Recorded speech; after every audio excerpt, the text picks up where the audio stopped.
یہ جون 2004 کا واقعہ ہے۔ اس وقت کے وزیر اعظم میر ظفر اللہ خان جمالی لاہور آئے تو سول سروسز اکیڈمی میں انہیں صبح 10 بجے خطاب کرنا تھا۔ ایک نیوز رپورٹر اس تقریب کی کوریج کے لیے اپنے دفتر سے نکل ہی رہا تھا کہ موبائل پر اس کے آڈیٹر کا کراچی سے فون آ گیا۔ رپورٹر کے لیے آڈیٹر کا فون اچھی خاصی افراتفری کا عنوان ہوتا ہے۔ ڈرتے ڈرتے فون اٹھایا تو انہوں نے پوچھا، تم وزیر اعظم کی طرف جا رہے ہو؟ نیوز رپورٹر نے بتایا کہ اس کوریج کے لیے تو میں صبح سویرے ہی دفتر پہنچ گیا تھا۔ ایڈیٹر نے کہا کہ مجھے پتا چلا ہے کہ وزیر اعظم آج یا کل استعفیٰ دینے والے ہیں۔ تم کسی طریقے سے یہ سوال بھی پوچھنا۔ اس کے ساتھ ہی فون بند۔ نیوز رپورٹر اخبارات میں پڑھ رہا تھا کہ وزیر اعظم اور جنرل مشرف کے معاملات خراب ہو رہے ہیں، لیکن استعفیٰ کچھ دور کی بات لگ رہی تھی۔ اس کے بعد نیوز رپورٹر اکیڈمی کے متعلقہ ہال میں جا کر بیٹھ گیا۔ تھوڑی دیر بعد وزیر اعظم صاحب تشریف لے آئے۔ ان کے ساتھ وزیر تجارت ہمایوں اختر خان اور اس وقت کے ایکسپورٹ پروموشن بیورو کے سربراہ طارق اکرام بھی تھے۔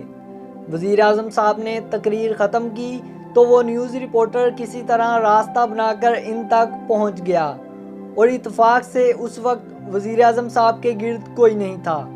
نیوز رپورٹر نے پوچھا، آپ کے استعفیٰ کی بات گردش کر رہی ہے، اس میں کتنی صداقت ہے؟ وزیر اعظم ظفر اللہ جمالی نے اس رپورٹر کی طرف غصے سے دیکھا اور کہا کہ یہ سب جھوٹ ہے، ایسی کوئی بات نہیں ہے۔ اگر ایسی کوئی بات ہوتی تو میرے مقابلے پر کوئی امیدوار بھی تو ہوتا۔ نیوز رپورٹر نے یہ سنا اور طارق اکرام کے پاس کھڑا ہو گیا۔ تھوڑی دیر میں ہمایوں اختر بھی آ گئے۔ نیوز رپورٹر نے انہیں وزیر اعظم صاحب کے ساتھ گفتگو کے بارے میں بتایا کہ وہ کہتے ہیں کہ ان کے علاوہ کوئی چوائس نہیں ہے۔ یہ بات سن کر ہمایوں اختر ذرا مسکرائے اور کہا کہ چوائس تو ہر وقت رہتی ہے۔ تقریب ختم ہوئی، وزیر اعظم صاحب اسلام آباد چلے گئے اور نیوز رپورٹر نے یہ تمام سٹوری ایڈیٹر کو بتا کر اپنا فرض پورا کر دیا۔ وزیر اعظم کا اعتماد دیکھ کر 1 منٹ کے لیے تمام اخبارات جھوٹ کا پلندہ لگنے لگے، لیکن جب پاکستان کی تاریخ یاد آئی تو دماغ ٹھکانے آیا اور ہمایوں اختر کی بات بھی سمجھ میں آ گئی۔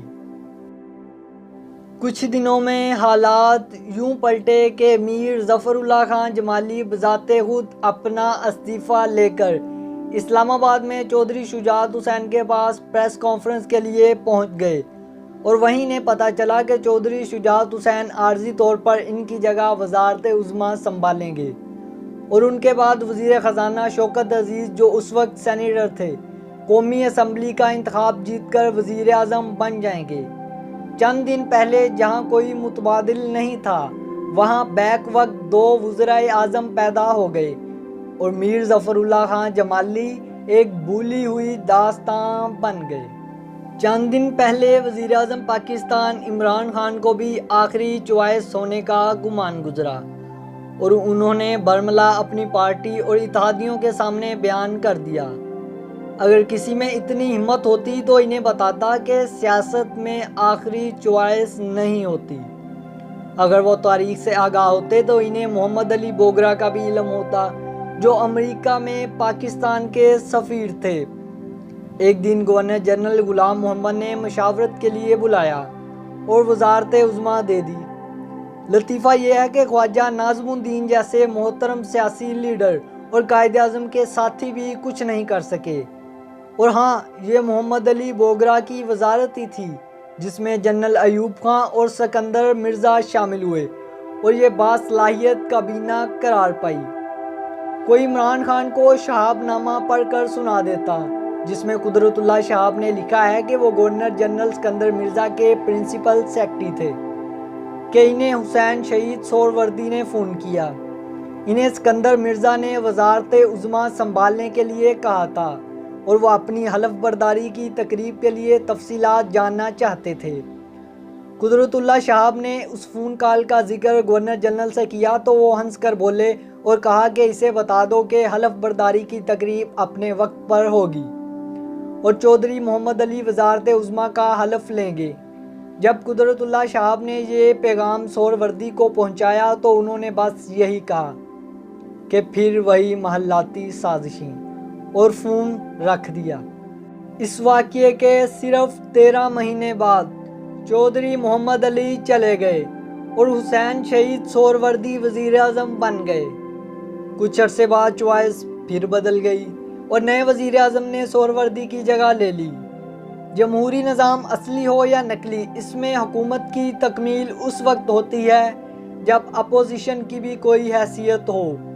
جہاں اپوزیشن اپنی حیثیت کھو بیٹھے وہاں حکومت بہت جلد اعتماد کی حدیں پھلانگ کر غرور کی سرزمین پر جا پہنچتی ہے۔ فطرت کے خلاف کیے گئے اس طرح کے انتظام نے اگر خارجی اپوزیشن غیر متعلق ہوتی ہے تو پھر یہ حکومت کی اپنی پسلی سے جنم لیتی ہے۔ پاکستان کے سب سے پہلے وزیر اعظم کو کسی بڑی اپوزیشن کا سامنا نہیں تھا، لیکن جلدی مسلم لیگ کے اندر سے ایک اپوزیشن نکل آئی۔ ایوب علی خان کے معاملے پر ذوالفقار علی بھٹو نظام کے پیٹ سے جنم لے کر ان کے مقابلے پر کھڑے ہو گئے۔ خود عمران خان کو سیاسی کامیابیاں اس وقت ملیں جب پاکستان مسلم لیگ نون اور پاکستان پیپلز پارٹی ایک ہی رنگ میں رنگے گئے۔ آج عمران خان جو کہ اتنے پر اعتماد ہو کر اپنے آپ کو آخری چوائس قرار دے رہے ہیں، اس کی بنیاد حزب اختلاف کی جماعتوں کا نڈال سا وجود ہی تو ہے۔ لیکن عمران خان جو نہیں دیکھ رہے وہ نئی ابھرتی ہوئی اپوزیشن ہے جو ان کے اپنے اراکین اسمبلی کو بولنے پر مجبور کیے ہوئے ہے۔ وزیر اعظم یہ نہیں سوچ رہے یہ آخر پورا زور لگانے کے باوجود ان کے مخالفین احتساب کے شکنجے میں کیوں نہیں کسے جا رہے۔ انہیں یہ سمجھنے کی بھی ضرورت ہے کہ آخر جسٹس قاضی فائز عیسیٰ کیس میں ان کی حکومت کو اتنی بڑی شکست کیوں ہوئی، ان کی حیثیت اتنی کمزور کیوں پڑی کہ بجٹ پاس کروانے کے لیے اپنی پارٹی اور اتحادیوں کو منانے کی مشقت سے کیوں گزرنا پڑا۔ پاکستانی اسٹیبلشمنٹ کسی بھی ملک کی اسٹیبلشمنٹ کی طرح 3 ستونوں پر استوار ہے: فوج، عدلیہ اور سیاسی حکومتیں۔ اس تکون میں سیاسی حکومت اس وقت تک مؤثر ہوتی ہے جب تک یہ متوازن رہے۔ صرف ووٹ اس کی طاقت کو زیادہ دیر تک سہارا نہیں دے سکتا۔ ہمارے ملک کی یہ عجیب سی خاصیت ہے کہ یہاں ووٹ سے جنم لینے والی حمایت تو سیاستدانوں کو ہی ملتی ہے، لیکن عوام کی نظر میں فوج اور عدلیہ کو بھی ایک خاص مقام حاصل ہے۔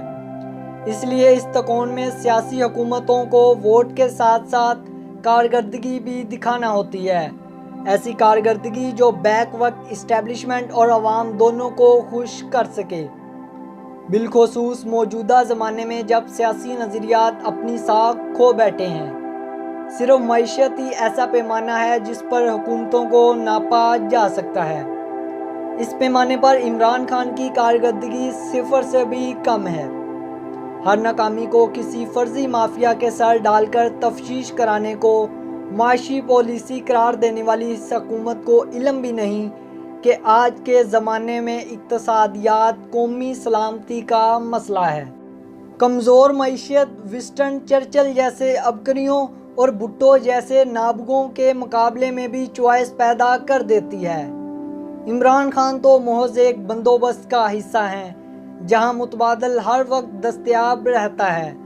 اور ہاں، ایک اور بھی چوائس ہے کہ حکومت تو رہے لیکن اختیار نہ رہے، فیصلے نہ کریں مگر فیصلوں کی منظوری دیتے رہیں، چہرے سیاسی ہوں مگر پالیسی بے چہرہ ٹیکنوکریٹ ہوں۔ شاید اس طرح کے منظر میں عمران خان بھی دستیاب چوائسز میں سے پسندیدہ ترین چوائس قرار پا جائیں اور -1 کی ضرورت ہی نہ پڑے۔ وہ مسئلہ ہے، لیکن بڑا مسئلہ ان کی ٹیم بہتر ہو جائے تو بہت کچھ بہتر ہو سکتا ہے۔